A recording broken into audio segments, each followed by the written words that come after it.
Well, thanks everybody for coming. I'm going to be talking to you all about GraphQL in the enterprise and how we can leverage it to upgrade your stack. Um, just start, my name is Dustin Goodman. I'm an engineering manager at this Labs. This Media is a part of this Labs, and we're hosting today's meetup. We're really excited. We're a JavaScript consultancy and do everything from definitely do React, but we also do Vue, Angular, and anything in the JavaScript ecosystem. You can find me on Twitter at Dustin S. Goodman. Definitely feel free to reach out after the meetup if you have any questions or weren't able to ask me something tonight and wanted to follow up. So just because we're sponsoring, and I'd be remiss of me not to mention anything, this Labs is a pretty awesome place to work. We have some pretty amazing clients. Like I said, we are a JavaScript consultancy, everything. And we get to work with some really cool teams. And one of my personal favorites that's super relevant to this conversation is I recently got to work with the React core team themselves to redevelop the new beta documentation. So if you've seen that, that was something me and my team got to work on very recently and just released, which we're super excited about. I hope you've all had a chance to look at them. But that being said, if you're out and about looking for a new job or interested, we're always hiring. So please definitely reach out. You can either email us directly at jobs@thisdot.co or you can email Tracy at tracy@thisdot. We'll respond to everybody. We love talking to you. But you're not really here for me to advertise to you. You're really here to learn more about GraphQL. So uh, today, this is going to be a little bit about what I talk about. First is what is GraphQL, just to kind of give a quick overview of kind of what it is so we have a general understanding of what we're talking about. And then I'm going to talk about some of the differences it has between traditional REST APIs and some of the advantages it brings to the table. And then we're going to talk about the biggest determining factors for some of your organizations when you're considering adopting GraphQL. And then I'll explore some of the tools in the GraphQL ecosystem, which you may be familiar with, you may never heard of, and they're just going to be some great things that will help you leverage what's out there. So what is GraphQL? Simply put, it's a query language for your API. And what's really amazing about GraphQL is it's going to help you build a complete and understandable description of your data through some API definitions and types. And what is going to happen as you're developing your GraphQL API is you're going to define your data as these entities known as types with fields that are statically typed. And what's really amazing about this is it's going to allow any consumer of your API, like us building React applications, it's going to give us the knowledge of knowing how we're going to retrieve specific data, how we can manipulate that data. Ooh, flipping that already, and listening to any changes on data. So this translates roughly to queries, mutations, and subscriptions, which I'll talk about periodically throughout this conversation. And what's really great about these features is it's an incredibly powerful way for us as consumers of APIs to be particular about what data we need to fulfill any request, while also understanding what it's going to take to fulfill any request. So for instance, I'm going to make a mutation to update a user. I might want to get some additional information back with that request. I have full control over the request and the response cycle from my initial request to the server on how to get all that information. And this is going to give us several advantages over traditional REST, which is why we're seeing such a strong adoption of GraphQL in large organizations. There's definitely some other reasons why they may not be adopting it due to time constraints or budgetary considerations, but it's definitely something we're seeing happening across the industry right now. And one of the most amazing things we've really seen among teams is the ability to lower kind of that communication barrier between server and client teams. How many times have anybody here had a conversation with their backend engineer, or maybe you are the backend engineer having a conversation with a front end engineer and have no idea how to communicate what you need in order to successfully send information back and forth? Or how many times have you had to go redevelop your API after initial conversations? GraphQL is going to really help you have the conversations to avoid some of those challenges that you're seeing in your development cycles. So let's talk about how GraphQL solves those problems. But before that, we need to acknowledge that in our client applications, we're doing client API interactions. And in terms of performance, in terms of things we're caring about, this is probably going to be, in most cases, our most expensive and resource intensive part of any application we're building. And it's also going to be one of those things that is going to just take time for our users who are now experiencing slower responses, slower applications. And with that in mind, we're just going to talk through kind of the advantages that GraphQL is presenting as a way to not necessarily solve them, but give you tools to avoid some of the typical pitfalls that REST might be introducing. Now, just to begin, let's just kind of look at the query language for your API side of GraphQL. It's very declarative. And what I mean by that is, as a client developer, I can specify the exact data and structure of the content I want back from the server. So on the left here, you'll see I've defined a very simple GraphQL query. And what I've said is, hey, I'm going to run a query operation. It's going to be called user, and it's going to use the user-defined operation, taking the ID of user 1234, and it's going to return their ID, name, email, and role within the system. And what's really amazing about this syntax is our response that comes back from the server is almost identical in shape and form to that initial request we made. The one thing that doesn't align perfectly is the query user line gets transformed into data when we return it onto the client. But everything else, as you can see, is shaped exactly the same. We see the user and the fields exactly as specified. Oops. And so that's going to kind of lead us to this first conversation about what are we actually fetching when we're using REST APIs. And on one end, we have the underfetch problem. And this is where you're going to be interfacing with the API, and you're not going to get all the data you need in an initial request, and then you're going to have to get creative on how you're going to solve that. So maybe you have to make, let's create an example real quick. We have a user and we have their comments. So maybe you need to get a user and their comments. And the way in traditional REST you would do this is you would make an API request for users and then an additional request for comments. So now you have to make two unique requests to the server, fetch the data, wait for both of them to come back. And that could take, 200 milliseconds on average per request. So now we're just seeing added time to any cycle there. Or a different alternative is then on the other side, the overfetching problem. You have user, and then you add a special query parameter, expand fields, whatever you may call it, where you ask for additional comments. Now you're going to get additional data that you may not necessarily want to have. And in both of these cases, we're either not getting enough information in a single request, or we're getting way too much information afterwards. And so what we could see now is using the classic methodology here, maybe using the overfetch example. What we're seeing is I want to get an example where I'm getting a user, their last comment and their last post. And in this response object, what we're seeing is I'm getting all this superfluous data that I don't necessarily care about when it comes to this user and trying to build out my view right now. I'm maybe trying to build a component that just shows their last few comments or just a couple high level stats. Maybe it's a list of users and it's just a tabular view, whatever that may be. Now I have just a lot of extra data. And then on the front end, you're going to have to be building all this extra component logic to parse through this information and display it correctly. So a way GraphQL really does a great job of solving this is it gives us the ability to define a query more explicitly.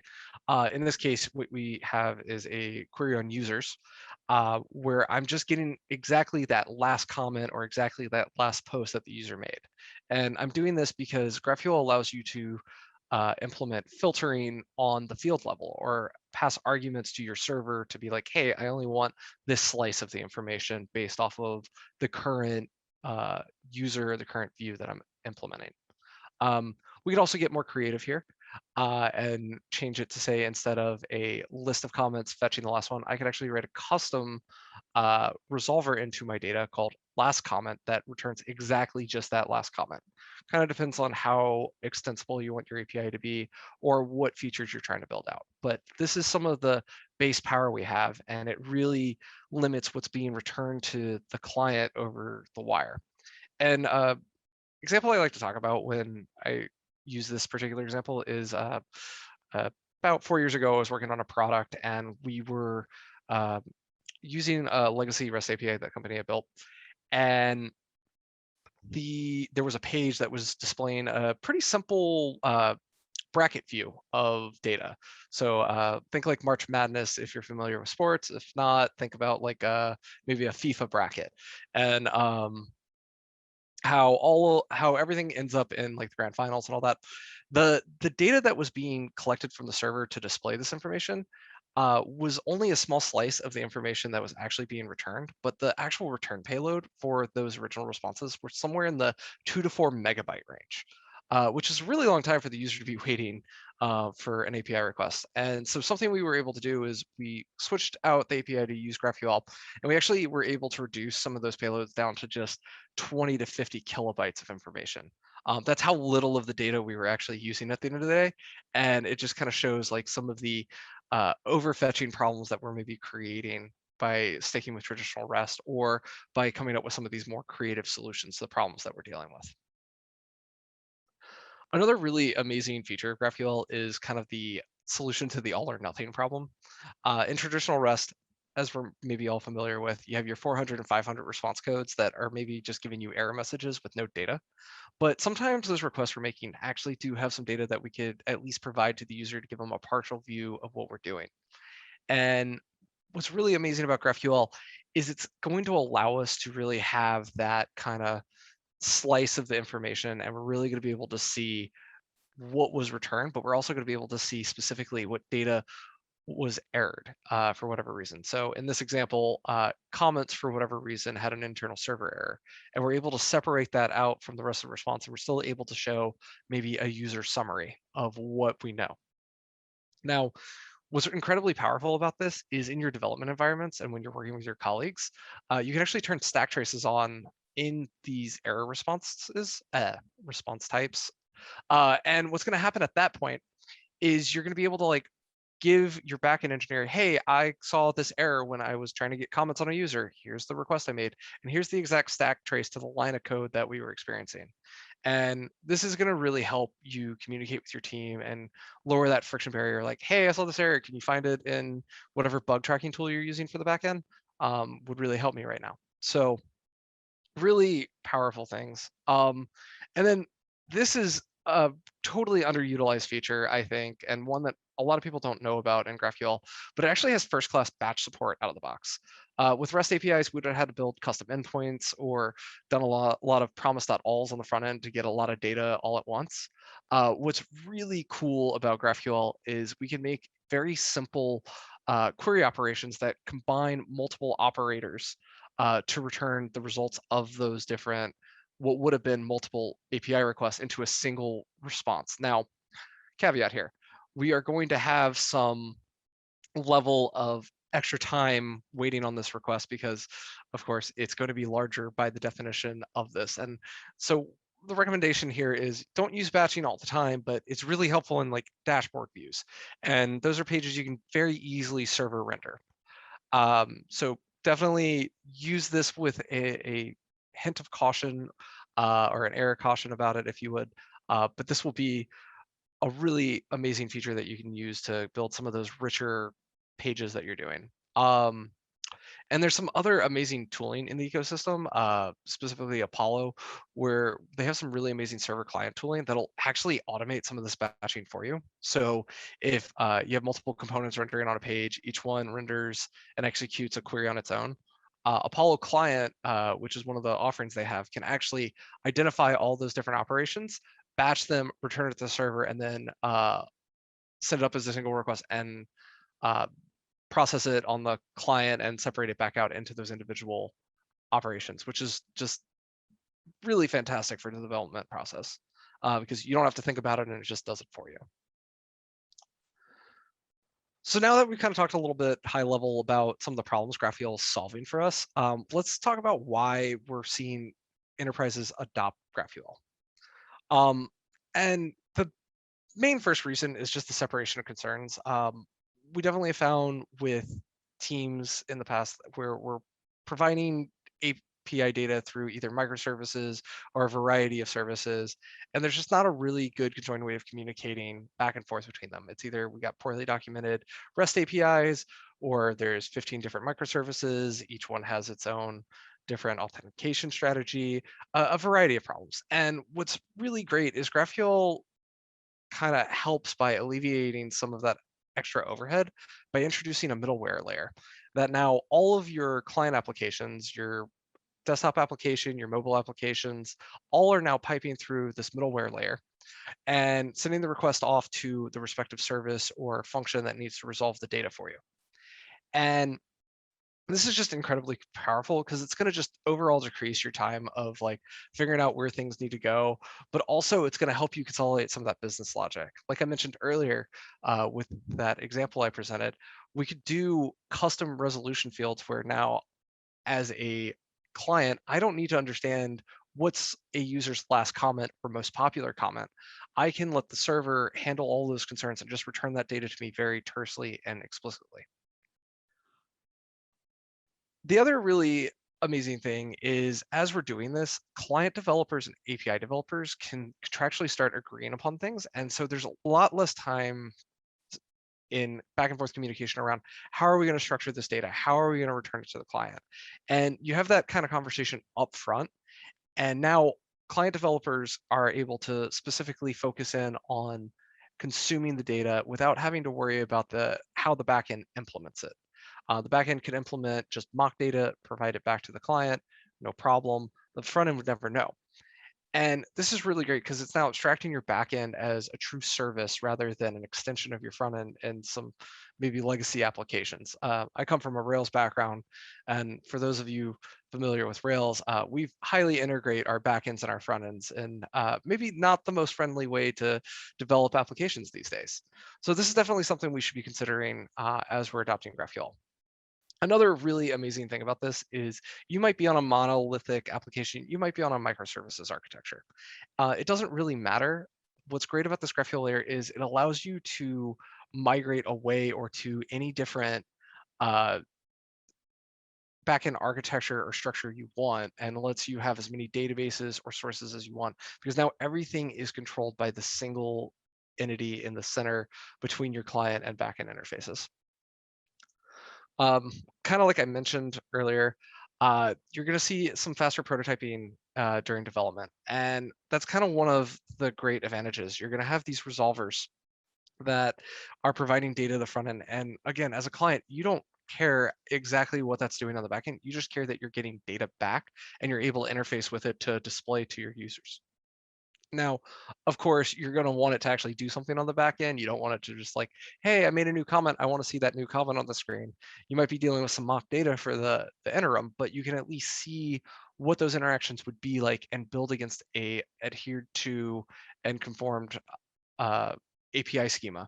So there's no more of this like, hey, backend developer, can you go add this new endpoint for me? You can establish that schema with them in that conversation, build against that schema, and then when things are ready, just flip on a switch to enable the feature. And we're React developers here, or at least I think we're all React developers here. And so it's really important to talk about component-driven architectures. And I think this is one of the best parts of GraphQL is that it is a natural fit for stateless small components, because what we can now do is we can defer most of our business logic and most of those classic utility functions to the server, let it handle the formatting and the managing of the data, and we just request it as we need it. And then we just pipe that data directly in as typed props or whatever into our components and just display it.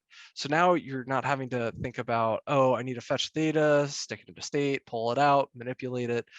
There's a lot less there. And I think Weston's going to talk more about how you might leverage the context API a little better to make that a little cleaner and a much friendlier experience. So I'm really excited to hear what he has to say. Um, an additional amazing feature of GraphQL is its strong typing system. I don't know about you all, but my team's been heavily adopting TypeScript on every project we use. And it's because we're really benefiting from leveraging the benefit of having a strong typing system to protect data and understand how things are passing around. And GraphQL fits really nicely into that paradigm. And allows you to actually interface with your API with knowing what the types are. So you can now, looking just at the definition of your API through the schema devices, what is the type of this date field? Is it going to be in an ISO format? Is it going to be in some United States specific formatting? Is it going to be in an international format that everybody is familiar with? Similarly, when you're making mutations to your backend and you're wanting to change data, now you don't have to guess if you're using a post request or a put request, where you're going to need to be putting the payload. Is it in the body? Is it in the query parameters? All of this is now standardized and opinionated in terms of how it's sent, and it's also going to tell you whether or not your types are going to be matching as you're trying to send that data. So how should your team start adopting GraphQL? In my experience working with a few teams that have made the migration from REST to GraphQL, is it all starts with this schema. What you want to do with your team is you want to sit down and you want to talk about this schema definition language, or SDL, where you now define all the different types and entities and operands that your API is going to provide to the client. And this is a really easy conversation to have as both a front end and a back end developer, because we all understand what data should look like at the end of the day. And that's all this conversation is. It's not how are you going to get it out of a database. It's strictly, hey, I need data to look like X. Can you make it look like X? And at this point, I'm just going to kind of walk through this example I have, but we have some features that GraphQL provides to us. First is enums. Enums are a great way of kind of listing out and specifying types and limiting the number of values that a particular entity can have. So in this case, we have some roles. In this case, we only have a user and an admin. So we've defined that enum, and then we've created our first custom type. And the first custom type here is a comment. Comment is made up of an ID, a user, and a comment itself, which is, and as you can see, each one has a particular type. User is interesting as it's going to be another complex type, but with ID and comment, they're both an integer and a string respectively, as we would expect. But let's say, for instance, comment needs to be a particularly structured type of string. We can now create a custom type that can now fit into this and validate against our schema exactly what a comment string should look like. You all may be wondering, what are these exclamation marks? These are just to note that these fields in particular cannot be null. So if you are a client engineer trying to fetch this data and for whatever reason it comes back as null, it's an indication that you're going to get an error, and you need to talk to somebody on the backend team and be like, hey, data was null for some reason. Something's not getting passed around. Moving on to kind of the next type that we have here, we have our user. And user is similar to comments in that it's defined of some ints and strings, but then we also see that we use that enum that we defined earlier to define what the role could be. And then additionally, we also have comments. And comments is, I'm going to just kind of note the best practice here. In GraphQL, arrays of entities should just be pluralized. So comments is an array of the comment type. And now you might be like, wait, is there a circular dependency between comment and user? And the answer is, well, yes. However, GraphQL is actually supported by a graph data structure under the hood.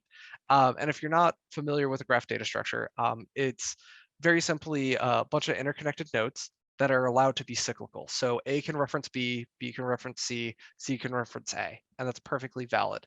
And that's more or less the example that we have here. Another best practice to kind of call out while I have this example up is you'll notice that comment is referencing the user and not the user's ID. And similarly, users referencing the comments and not the comment IDs. Reason being is it's considered a best practice in GraphQL to expose true entities instead of just the ID, foreign key IDs themselves. If you do, for whatever reason, have a use case where you might want to expose that, you can go ahead and do that. It's not opinionated in a way that says you're not allowed to do it, but it is considered kind of a code smell if you see that in some of your types. And kind of like I mentioned earlier, going back to the user example to make an even better example of these scalars, The email string itself could actually be, email is a known format, has a known validation on how it should appear. We can actually create a custom scalar type to replace email with this email address type. I wouldn't actually do that for you though. There's a really amazing library out there called GraphQL Scalars, provides a lot of these common interface types that you can totally adopt, and it'll streamline some of this development for you. Finally, at the end here, we have our first special keyword in GraphQL. GraphQL only has 3 special types: query, mutation, and subscription. I mentioned exactly what they did earlier, but this is how you would define them. They just look like other types. And in this case, what we have is 2 different operations, or query operations in this case, one called users and one called user. And as you can see, users returns an array of users. And user just returns that singular entity given a particular ID that was passed in as a parameter. And all this is super fantastic because now we don't have to go asking, hey, how am I going to go fetch a user now? This is now something that's readily available to any client developer who can now look and be like, that's how I'll get a user. Or what fields are available on user? Now I see the type definition. And one of the tools I'll show later will actually demonstrate exactly how that data will be shaped in your API documentation that GraphQL gives you for free. So one of the amazing things about all the schema definition, like I said, is it gives you that structure. But how is data going to get from your backend services to your front end? And that's where the power of resolvers comes in. Resolvers are just functions that provide data against the types that are defined. And resolvers can quite literally resolve data in any form in any way. So if you have a database, it can use that. If you have a service layer, it can use that. If you're using gRPC, you could be using that. You name it, GraphQL resolvers can handle basically any of that fetch policy. And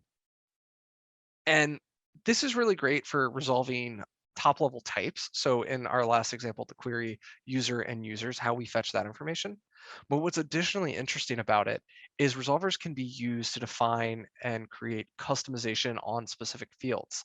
So like I mentioned before, the last comment or the last post for a user, we can create a custom resolver that specifically handles that relationship, even if it's not a explicitly defined relationship in your database schema. And what I have here is a simple implementation of what this could look like for our example that we've seen so far. I'm using Nest.js here because it has really great first-class support for GraphQL. And in this case, what I've been doing in this particular case is I'm migrating a REST API to GraphQL. And what's really interesting about this is I don't really want to be rewriting my REST API right away. I'm more concerned about making it so my client team can leverage the existing data and display it in whatever ways they want. So I'm going to meet the needs of the schema that we defined earlier. So maybe users comes back, everything's snake cased. I need to be camel cased now. What I can now do is handle all of that here in my resolver level. And then when I'm dealing with other aspects of it, I can deal with it elsewhere. And this is really cool. As you can see, I have my users and my user definitions for the types. But now if we look at this last example, we have the comments. And comments in this case was defined as a field on user. And we didn't really know how we were going to fetch that until just this moment. So given the example, I can actually get a user out of the arguments. Resolvers have 3 arguments to them: the parent, any arguments that were passed into the field itself, and the context of the request. And so in this case, the parent of this request was the user entity we were working with. So now I can just fetch that user's ID, pass it into my HTTP request here, and get their comments based off of the definition that was defined by the old API, which is just really great and makes it very simple to do things. So migrations might be something that's coming up in your mind as I've been talking about this. Like, how am I gonna get from my old legacy REST API to GraphQL? And again, it's gonna start with that schema. It's gonna be very easy to develop what that middleware is gonna look like now. And given what I just showed you, you're like, oh, I can just leverage all the existing technology I have and just reutilize it inside of these resolvers, which is really fantastic because the resolvers, one, are highly testable, which we all love to do, and two is very easy to just take existing utility functions and place in, and that way we don't have to rewrite the world. We just kind of have it at our fingertips already. And this is going to let you do some of this incremental adoption, because now all you have to do is you can use the existing APIs you have to create the new ones, and then you can expand upon them later to actually get faster. So let's say you are trying to build something that's dealing with a lot of concurrency and you need to use gRPC. Go ahead and replace that HTTP service with a gRPC connection, and you're going to see the data flowing from point A to point B very quickly. So now that we've kind of covered some of the basics of GraphQL, how you can use it, some of the business reasons why you might want to start using it, let's talk about kind of its ecosystem, because I think this is the most powerful feature of GraphQL. And to start, I have to talk about Apollo. Apollo is probably the most popular implementation of GraphQL and is starting to become a little synonymous with it. Maybe that's a good thing, maybe that's a bad thing. I haven't decided myself yet. But Apollo is amazing because it ships with two different components, Apollo Server and Apollo Client. Um, what's amazing with Apollo Server is it's going to help you define that SDL and all of your resolvers. But additionally, it's also going to give you some tools out of the box to help you rapidly prototype your backend and also scale it. So first is REST data sources is a library that it includes that allows you to just connect your old REST resources directly into the API, and it actually does some batch optimization for you, which is really amazing. The other thing that it ships with is Apollo Federation. So what you could do is, if you're in a microservices architecture, you could re-implement each individual microservice as a GraphQL schema implementation, and then stitch it all together using Federation. So now you don't have this one layer that has to know how to consume all of the different endpoints. It just knows how to consume a schema and stitch it together with other schemas, which makes for a really powerful and flexible implementation. Additionally, Apollo also provides Apollo Client, which honestly is the coolest thing since sliced bread, especially in React. It has React Apollo Client specifically is actually a state manager, but it also ships out of the box with GraphQL API support. And so what's really amazing is it has hook support first class that allows you to integrate into your components and say, hey, I want to go fetch data. Hey, I want to go mutate data. And it gives you all the operations and operands you need, but also does a great job of managing that state for you and sticking it into memory. That way you can also optimize around not refetching existing data in your current cache. Another set of cool tools are AWS Amplify and AppSync. Caveat, AppSync, if you do decide to use it, might cause some vendor locking eventually. But if you're just doing some prototyping and want to get into GraphQL quickly, this is great for some side projects. AppSync allows you to define your schema language and actually will go then into the rest of the AWS ecosystem and deploy, configure, and manage all the resources you might need. So if you're using DynamoDB, you need some Lambdas, AppSync will handle all that for you. And then Amplify is a great tool to provide the API gateway support, as well as the capabilities of deployment of your application. So this is going to really help you kind of accelerate some early development. It might not be the best long-term solution for you, but it's definitely one to consider. Another amazing GraphQL tool out there is Sosura. They've created a toolchain that lets you integrate GraphQL directly into your database, and will define following all your foreign key relations, build your schema, and then additionally gives you the power to lock down different resources based off of roles and permissions. Currently, they only have support with a few databases. I believe Postgres, Microsoft SQL Server, and I think they recently added BigQuery as one of their resources. But they have plans in the near future to include other databases like MySQL. They're even looking at trying to find ways to make Mongo work. I'm curious to see what that looks like when they get there. And then finally, GraphQL Playground and GraphiQL. This is by far my favorite tool in the ecosystem, and I'm just going to show you all. Wow, I can't type today.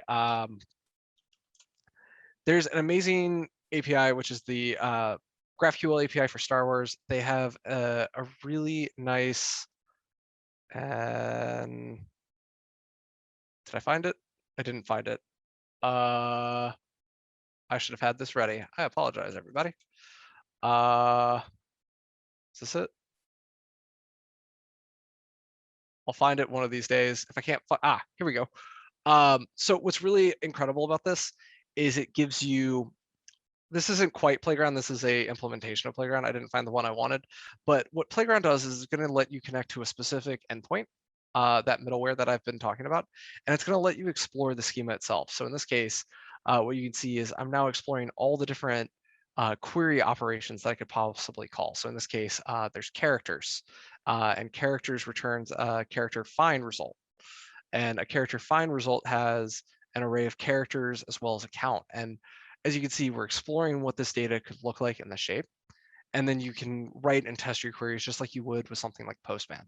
So really incredible tooling out in the ecosystem, something I definitely recommend you explore and look into as you're testing out GraphQL and playing with it. That was everything I had to share today. Like I said, I'm with this.labs. We are also, well, this.media, this.labs. This.media is hosting the React World Tour.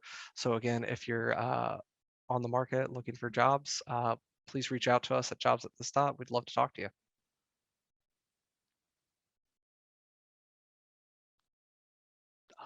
Anybody have any questions?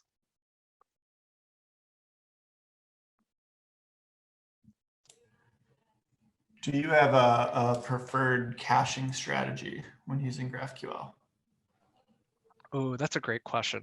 I like to implement a few different tools when trying to do a caching strategy. With GraphQL, I think it's really important to do by entity by ID caching or entity by any primary lookup. And additionally, there's some other amazing tools in the ecosystem, specifically data loaders, which I don't have enough time to talk about today. But what data loaders does a really good job of is it helps you batch requests. So one of the problems with GraphQL that you might hear about is the n+1 problem, where I'm going from a set of entities to another set of entities, and some of those entities share the same entities. And so you're going to have to refetch them the way GraphQL is built out of the box. But what data loaders does is actually identifies those requests to your database before they ever happen, batches them up, and sends them off as a single request. And it's honestly my favorite tool that the team has created. And what's amazing about it as well is it is also available not just in GraphQL, but in any production application you're building today. So if you want to be using data loaders to solve some of these n+1 problems you might be seeing in your own data, you can go ahead and use their tool. It's not specific to their implementation. So yeah, I would some version of Redis in that. And then when you're doing client-side state management and caching, Apollo just kind of handles it for you, which I think is super amazing. They'll stuff everything in kind of by entity and key, or entities by all of your parameterized arguments. Wow, I can't speak today. But it's really powerful stuff, to say the least. So there's an infinite number of ways you could do it, and all of them hopefully will solve any need you might have. Brian's asking, recommended any tools for composing, translating resolvers, maybe from DynamoDB to Postgres. I don't fully follow the question, if I'm being honest with you. I think what you're asking is, are there any great ways to like take existing DynamoDB implementations and move them to Postgres quickly? And I think it's just, that's where you might want to talk more about like your backend structuring and look at different tooling there. I don't love DynamoDB, if I'm being frank about it. I think it has its place and it's really great for prototyping. It's not good for production scale. Postgres, on the other hand, I adore, and I will convince everybody that ever talks to me that they should be on Postgres and no other database. I'm opinionated that way. I'm a developer. But there's not a great composition or translation layer between the two. I think it's up to you to define what your schema is, and then it's up to you to define how your schema is going to fetch your data and transform or transpose it. Hopefully that answered your question. If it didn't, I'm happy to converse further. Hey, Dustin, thanks for the talk. I'm curious if you have any thoughts or recommendations with the REST APIs that I've used that I've really liked, there's some kind of like modeling layer, like a resource modeling layer. So that when you get back like JSON, you're not just like traversing a raw JavaScript object, but it's been like cast into some kind of like, usable ES6 class, for example. Mhm. So instead of like take your user's example, you could have user and then user.get comments to like get the comments that are related to that user. Mhm. Are you aware of anything in the GraphQL ecosystem that like supports that sort of developer experience? Not on the front end client, which I think is really unfortunate, but they do have GraphQL CodeGen, which is a really amazing project that will actually scrape your backend schema and translate it into TypeScript type definitions. So if you're using TypeScript on the client side, what's really great about that is you'll have that type safety and protections. And so now you don't have to personally traverse anything. But the other side of it is GraphQL's kind of mentality and philosophy on data is it should be as flat as possible, or it should be as close to what you would expect it to be. So I'm guessing you have something where it's like user comments and then there's something underneath comments, maybe like a sub comment, and you want to just get those sub comments and you don't want to have to traverse that way. The kind of mentality there is rather than making you go comments then sub comments, you could actually pull sub comments up all the way to the user and have it handled at that layer instead of forcing it down a layer. So it's kind of like based off your schema and what your needs are rather than trying to understand how to traverse trees. At the same time, though, as a client developer, you're defining what that tree is before you get it back. So you already understand where that data is going to live. Hopefully that answers that. Yeah, thanks. Yeah, of course. Well, I don't want to take too much of Weston's time up. So if anybody else has questions for me, definitely reach out on Twitter. I'll post it in the chat real quick. And I'm happy to discuss in the chat further as well.